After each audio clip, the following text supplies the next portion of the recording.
नमस्कार, बहुत स्वागत है आपका दोपहर दमदार में। मैं हूं रीनू। शुरुआत करेंगे इंदौर में निगम की कार्रवाई का विरोध किया गया, अतिक्रमण के खिलाफ कार्रवाई का विरोध किया गया।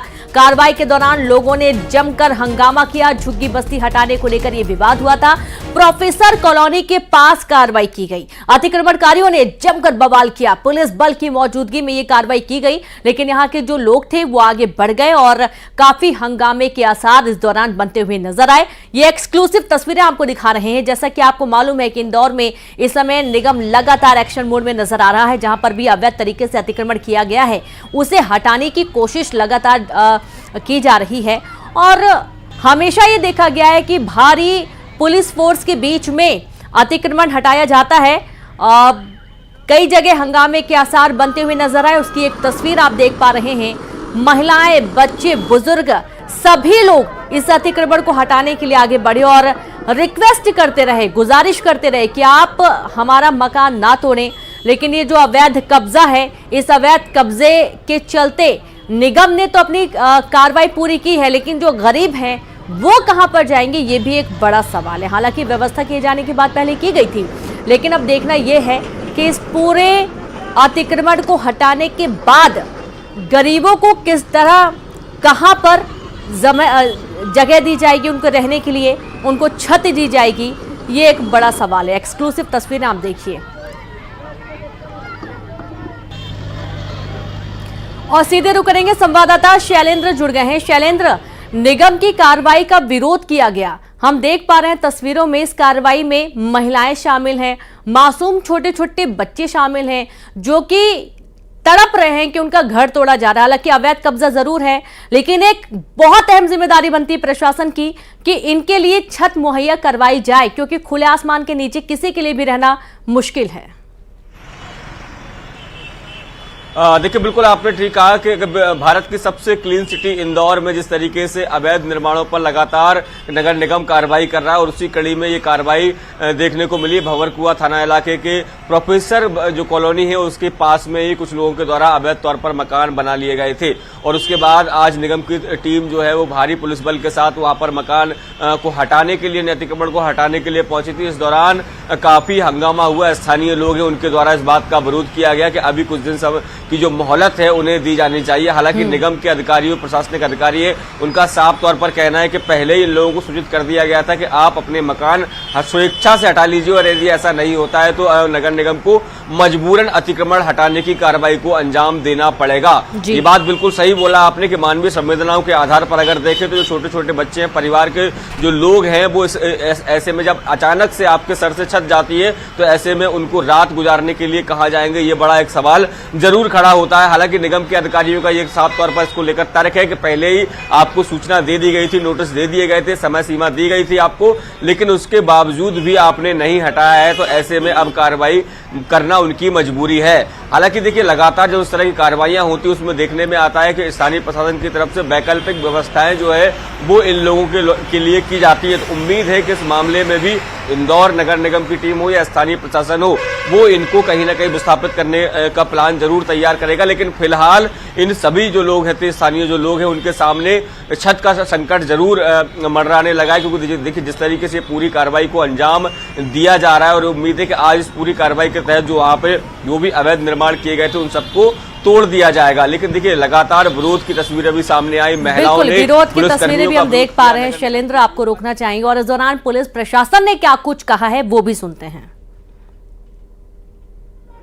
आज भंवरकुआं स्थित प्रोफेसर कॉलोनी में रिन्यूअल की कार्रवाई की जा रही है। इसमें निजी जमीन पर कुछ लोगों के द्वारा अवैध रूप से कब्जा किया हुआ था। इसको लेकर के तहसील में दावा लगाया गया था, जहां पे दोनों पक्षों को, सभी पक्षों को सुनकर के इसमें आदेश पारित किया गया था। आज उसी आदेश अनुसार कार्रवाई की गई है। सुबह एप्पल हॉस्पिटल के सामने अतिक्रमण की हटाने की कार्रवाई को लेकर जो है पत्राचार किया गया था एसडीएम कार्यालय की तरफ से, जिसमें आज प्रातः यहाँ पे नगर निगम की टीम, राजस्व की टीम और पुलिस के लगभग 70 का बल जो है यहाँ पे आकर अतिक्रमण हटाने की कार्रवाई जो है कर रहा है। तो देखिए आप, जो अवैध कब्जा है उसको हटाने की कोशिश लगातार की जा रही है। और एक बार फिर से रुक करेंगे शैलेंद्र का। शैलेंद्र, अवैध कब्जे पर कार्रवाई लगातार जारी रहेगी, ये कहना है पुलिस प्रशासन का, लेकिन बड़ा सवाल ये भी है कि जो अवैध कब्जा, जो गरीब अगर उनके पास अपना खुद का मकान या घर होता तो इस तरीके से अवैध कब्जे पर वो झुग्गी झोपड़ी बनाकर नहीं रहते, जाहिर सी बात है। तो आपकी क्या किसी जिम्मेदार अधिकारी से बात हुई इस संबंध में कि उनको कहीं ना कहीं कुछ उपलब्ध करवाया जाए ताकि वो कुछ टाइम तक तो समय बिता सके, फिर वो अपनी व्यवस्था कर लें? देखिए, बिल्कुल सबसे बड़ा सवाल ये होता है कि जब ये अवैध अतिक्रमण हो रहे होते हैं उस समय निगम की टीम आखिर क्यों उन्हें रोकने का प्रयास नहीं करती। देखिए, कोई जो अवैध निर्माण है वो कोई आज का निर्माण नहीं है, बल्कि कई सालों से वो यहाँ पर रह रहे हैं। और ऐसे में जब वो लगातार वहाँ रह रहे हैं तो ऐसे में सरकार की तरफ से जिस तरीके से घोषणाएं की जाती है कि जो जहाँ रह रहा है उसको वहाँ पट्टा दे दिया जाएगा, तो इस आस में ये गरीब वहाँ अपना आशियाना बना लेते हैं कि जहाँ पर वो रह रहे हैं वहाँ का शायद उनको पट्टा मिल जाए। और जिस तरीके से एसडीएम भी कह रहे थे इस मामले में एक पत्र जो है वो जारी किया गया था, लेकिन उसके बाद स्थानीय लोगों की तरफ से राजस्व कोर्ट में इस मामले को लगाया गया था और उनको स्थानीय तौर पर पट्टा देने की मांग की गई थी। बहुत शुक्रिया आपका शैलेंद्र तमाम जानकारी के लिए। और चलिए अगली खबर का रुख करेंगे। नरसिंहपुर में कोहरे के चलते दुर्घटना हो गई, अनियंत्रित होकर बस पेड़ से टकरा गई। विजिबिलिटी कम होने के चलते ये दुर्घटना हुई है। दुर्घटना में बाल बाल बच्चे लोग, गाडरवारा से चिचिली जा रही थी बस और इसी दौरान ये हादसा हुआ है। और ये तस्वीर अब आप देखिए, नरसिंहपुर में कोहरे के चलते दुर्घटना हुई और ये कोई पहली दफा नहीं है। दरअसल हमेशा ये देखा जाता है कि जब कोहरा ज्यादा होता है तो दुर्घटनाएं सड़कों पर ज्यादा बढ़ जाती हैं और अनियंत्रित होकर बस पेड़ से टकरा गई। विजिबिलिटी कम होने के चलते ये दुर्घटना हुई। दुर्घटना में बाल बाल यात्री बच गए हैं। गनीमत यह है कि कोई जनहानि नहीं हुई है। गाडरवारा से चिचिली की तरफ ये बस जा रही थी और इसी दौरान कोहरे की धुंध की वजह से पेड़ से टकरा गई बस।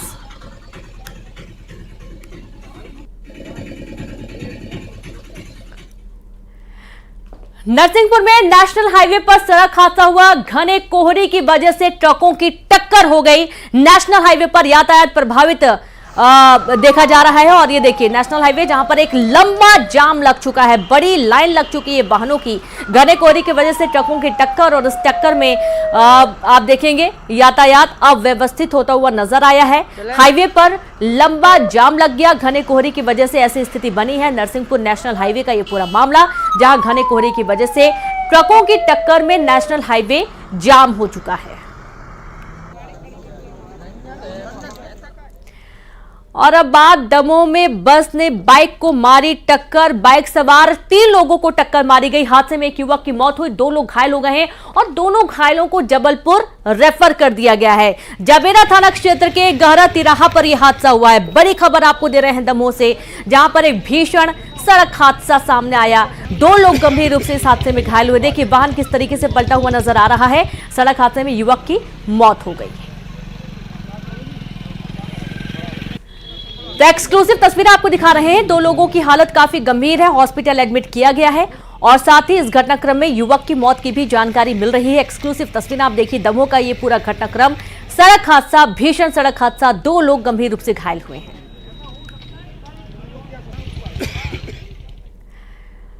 और एक बहुत ही महत्वपूर्ण खबर है, जहां पर मुख्यमंत्री साय की सुरक्षा में एक बड़ी चूक देखी गई है। पिस्टल लेकर सीएम हाउस में घुसा युवक, लाइसेंसी पिस्टल लेकर ये युवक पहुंच गया सीएम हाउस में।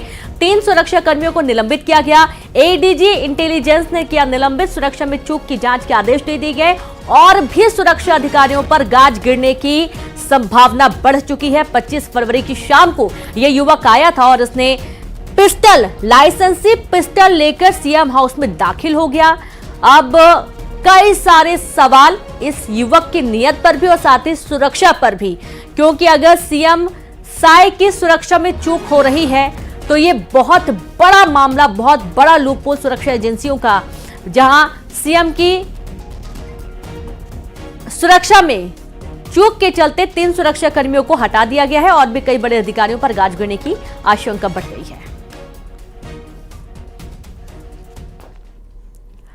और बात भिंड की, जहां भिंड में प्रजापति ब्रह्म कुमारी संस्था के ऊपर पूर्व दस्यु पंचम सिंह की बेटी संतोष ने गंभीर आरोप लगाए। संस्था पर पंचम सिंह को बंधक बनाने का आरोप लगाते हुए संतोष सिंह चौहान ने कहा कि संस्था के द्वारा दबाव डालकर उनके खिलाफ वीडियो बनवाया जा रहा है और उन्हें घर नहीं आने दे रहे हैं। संतोष सिंह चौहान के आरोपों के बाद न्यूज 18 ने संस्था के मीडिया प्रभारी कोमल से फोन पर बात की तो उन्होंने संतोष सिंह चौहान के आरोपों को निराधार बताते हुए कहा कि पंचम सिंह को उनके घर भेजा गया है और वो जल्द ही घर पहुंचेंगे। आपको बता दें, पंचम सिंह भिंड के लाहार के रहने वाले हैं और एक समय उन पर 1 करोड़ के इनाम घोषित किया गया था। इन दिनों पंचम सिंह संस्था की तरफ से जेल में जाकर कैदियों को अहिंसा का पाठ पढ़ाते हुए नजर आते हैं। मेरे पिता श्री पंचम सिंह चौहान ब्रह्म कुमारी संस्था के चंगुल में फंसे हैं और मेरे कई बार कहने के बाद भी मेरे पिता को घर नहीं भेजा जा रहा। मेरे पिता माउंट आबू राजस्थान ब्रह्म कुमारी संस्था के मुख्यालय में हैं। संस्था के लोग मेरे पिता को मेरे घर से लगभग 8 माह पूर्व ले गए थे और यह कह के ले गए थे कि हम कुछ दिनों बाद घर वापस कर जाएंगे। शपथ पत्र लिखवाने के लिए ये हमारे पिता को वहाँ बंधक बना के रखे हुए हैं, ऐसा मुझे लग रहा है। और हमारे पिता को मोहरा बना के, हमारे पिता को आधार बना के हमसे इस तरह का ये शपथ पत्र लिखवाना चाहते हैं माउंट आबू में बुला के, या और कोई भी षड्यंत्र करने की इनकी योजना हो। सीधे रुक करेंगे, रवि रमन संवाददाता जुड़ गया। रवि रमन, पंचम सिंह के बेटे ने उनके पिता को अगवा करने का या बंधक बनाने का आरोप लगाया है और एक बड़ी संस्था है जिस पर आरोप लगाया जा रहा है।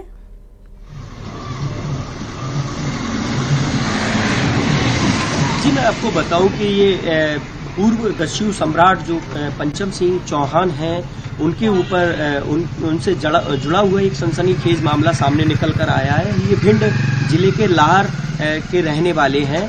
बताया जाता है कि जो पंचम सिंह है वो 1960 और 70 के वो डकैत माने गए हैं जिनका इतना खौफ था चंबल के बेहड़ों में कि लोग 35 से अधिक जिले इनके वजह से थर्राते थे। लेकिन कहीं ना कहीं आज उनके बेटे के द्वारा, संतोष चौहान के द्वारा, प्रजापति ब्रह्म कुमारी जो संस्था है उसके ऊपर एक गंभीर आरोप लगाया है कि हमारे पिता को 8 माह पहले हमारे लाहर से ले जाया गया था टीम के द्वारा, संस्था के लोगों के द्वारा, और बताया गया था कि जब भी इनको आवश्यकता पड़ेगी तो इनको घर वापस भेज दिया जाएगा। लेकिन पिछले कई दिनों से इनके बेटे से लगातार पिता से संपर्क करने का प्रयास कर रहे थे संस्था के मीडिया प्रभारी और लोगों से बातचीत करके। लेकिन कहीं ना कहीं संतोष चौहान का आरोप है कि अब वो हमारे पिता को बेला फुसलाकर बंधक बना लिया है या वहां रख लिया गया है, घर नहीं भेज रहे हैं। चूंकि उनका कोई जरूरी दस्तावेज जो है, उनके प्रॉपर्टी के जो हस्ताक्षर हैं, उनके सहमति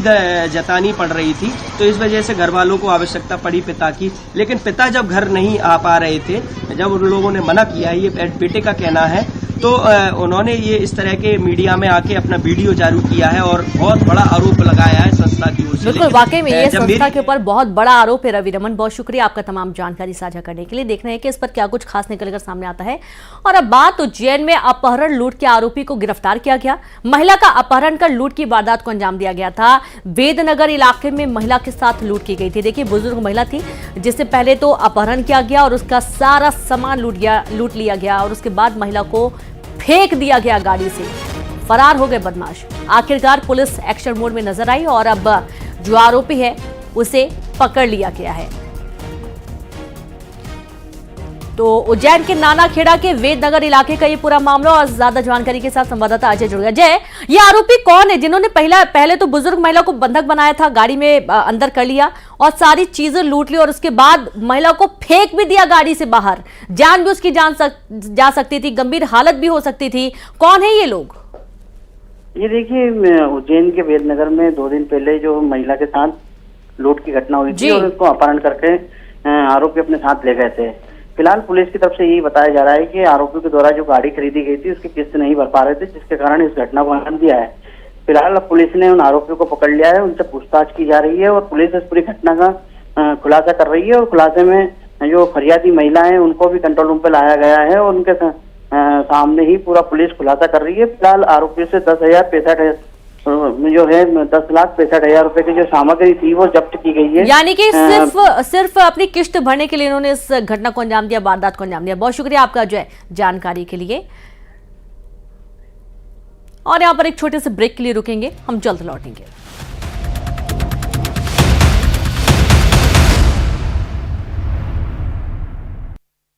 पुलिस ने फांसी लगाकर की खुदकुशी, मृतक बीमारी से था परेशान, जांच में जुटी पुलिस।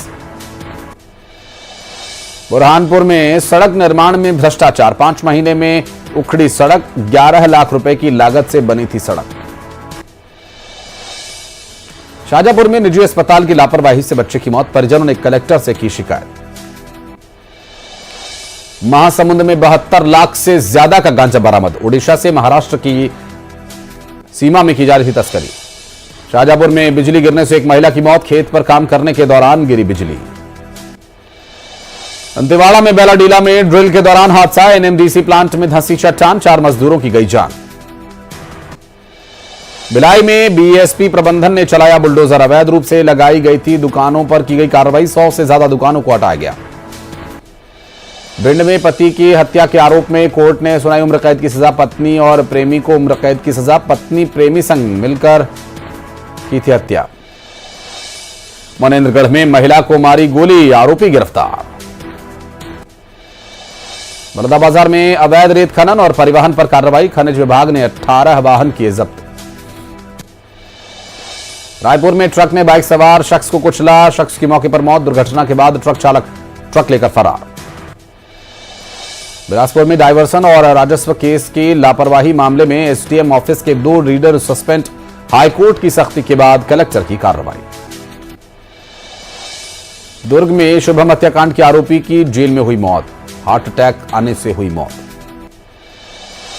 गरियाबंद में कारोबारी के घर को चोरों ने बनाया निशाना, 10 लाख रुपए नकद और जेवर चोरी। भूपेश सरकार के दौरान संचालित शराब की दुकानों की होगी जांच, दोषी पाए जाने पर होगी सख्त कार्रवाई, विधानसभा में सरकार ने की घोषणा। कवर्धा में लूट के 2 आरोपी गिरफ्तार, पीड़ित की शिकायत पर पुलिस ने की कार्रवाई। जगदलपुर नगर निगम को सीएसईबी विभाग ने थमाया 10 करोड़ 28 लाख रुपए के बिजली बिल बकाया का नोटिस, मार्च अंतिम तक भुगतान करने की दी चेतावनी। दुर्ग पुलिस ने वारंटियों के खिलाफ चलाया अभियान, 1 सप्ताह में 183 वारंटियों को गिरफ्तार कर भेजा जेल। दुर्ग की बेटी ने बढ़ाया देश का गौरव, आकर्षी ने युगांडा में जीता बैडमिंटन का स्वर्ण पदक। गरियाबंद के राजिम कुंभ में रंगोली का क्रेज, श्री रामलला की रंगोली बनी आकर्षण का केंद्र। जशपुर में हाथियों का उत्पात जारी, हाथियों ने कई क्विंटल धान किया बर्बाद, रिहायशी इलाके में भी घुसे। श्योपुर में पिता को पीटने वाले पर केस दर्ज, आरोपी बेटे और एक महिला समेत 2 लोगों पर एफआईआर। ग्वालियर में ट्रिपल सुसाइड मामले का एक आरोपी गिरफ्तार, एक ही परिवार के 3 सदस्यों के सुसाइड मामले में हुई गिरफ्तारी। हरदा में गौहत्या मामले में 4 आरोपी गिरफ्तार, पुलिस ने आरोपियों से गोवंशीय मवेशी को काटने वाला हथियार भी जब्त किया। खरगोन में अचानक बदला मौसम का मिजाज, कई इलाकों में हुई बारिश, गेहूं और चने की फसल को हुआ नुकसान। अयोध्या में राम जन्मभूमि, थाना प्रभारी की बंदर से अनोखी दोस्ती, बंदर हर रोज थाना प्रभारी के साथ करता है लंच। दिल्ली के गंगाराम अस्पताल में एक अजीबोगरीब मामला सामने आया, एक मरीज के पेट से निकले 40 सिक्के, 37 चुंबक के टुकड़े।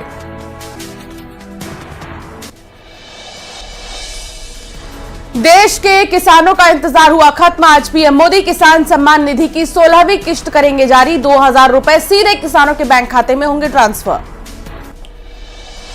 इंदौरी में पुलिस निरीक्षक का मिला शव, पेड़ से लटकता मिला शव। राजनांदगांव में अवैध शराब बेचते 2 आरोपी गिरफ्तार, आरोपियों से 270 बोतल देसी शराब जब्त। पेंड्रा में यादव समाज की सभा में क्षेत्र के लोग हुए शामिल, 3 मांगों के साथ मुख्यमंत्री के नाम लिखा पत्र, वन अधिकार पट्टा, डेयरी पर सब्सिडी सहित साधाराम यादव हत्याकांड मामले में सीबीआई जांच की उठाई मांग। एमपी के 21 जिलों में ओलावृष्टि की अलर्ट, अगले 3 दिन तक आंधी और तूफान। कोरबा में रिश्वत की मांग करने वाला आरक्षक निलंबित, मामला रफा दफा करने की एवज में मांगी थी 50,000 रुपए की रिश्वत। जबलपुर में ट्रांसफार्मर के गोदाम में लगी भीषण आग, दमकल की टीम ने मौके पर पहुंचकर आग को काबू में किया। सूरजपुर में पूर्व बीएमओ ने की खुदकुशी, घर में फांसी लगाकर की आत्महत्या, कारण साफ नहीं। दमोह में शराब के नशे में वर्दीधारी पुलिस कर्मी ठेले पर फरमा रहा था आराम, वीडियो वायरल। ग्वालियर में मामूली बात पर दो नशेड़ियों में हुआ झगड़ा, दोनों के बीच हुई जमकर मारपीट, वीडियो वायरल। बैतूल में शादी से इनकार पर युवक ने खाया जहर, मंगेतर ने शादी।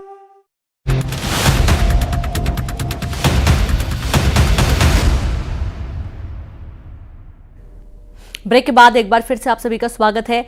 छत्तीसगढ़ के गृह मंत्री विजय शर्मा आज प्रशासनिक प्रशिक्षण संस्थान पहुंचे। विजय शर्मा नक्सली कमांडर हिडमा के गांव पूर्ववर्ती और नक्सल प्रभावित क्षेत्र टेकलगुड़ा और दूसरे गांवों के आदिवासियों से भी मिले। वे करीब 40 आदिवासी युवाओं से भी मिले और इस दौरान पंचायत एवं ग्रामीण विकास विभाग के प्रमुख सचिव निहारिका बारिक भी मौजूद रही। मन में इनके जो भाव भरा गया है कि सरकारें शोषक होती हैं, अधिकारी शोषक होते हैं, उस भाव को दूर करने की कोशिश आज है। ये आकर के देखें उनके प्रदेश की राजधानी कैसी है। ये तो अधिकतम लोग इसमें से पहली बार रायपुर पहुंच रहे हैं, बहुत सारे लोग तो जगदलपुर पहली बार आए, तो वहाँ पर जो कुछ बताया जाता है उस विषय को मान लिया जाता है। और इसलिए हम लोगों ने ये कोशिश की है कि नौजवान वहाँ से निकल कर अपने प्रदेश की राजधानी को देखें, समझें, विकास की इस कल्पना के साथ वापस जाएंगे तो उस कल्पना को साकार करने के लिए वो काम करेंगे।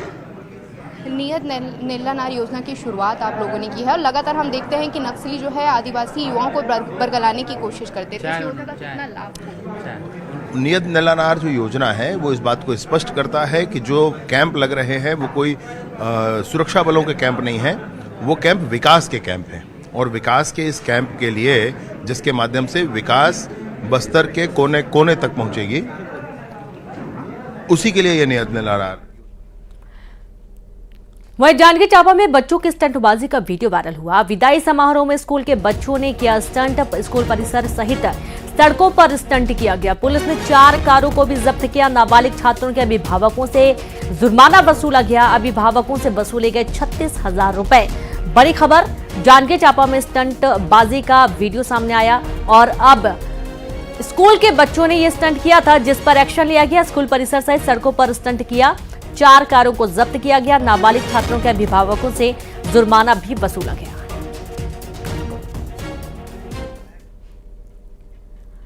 और इसी के साथ इस बुलेटिन में इतना ही। नमस्कार।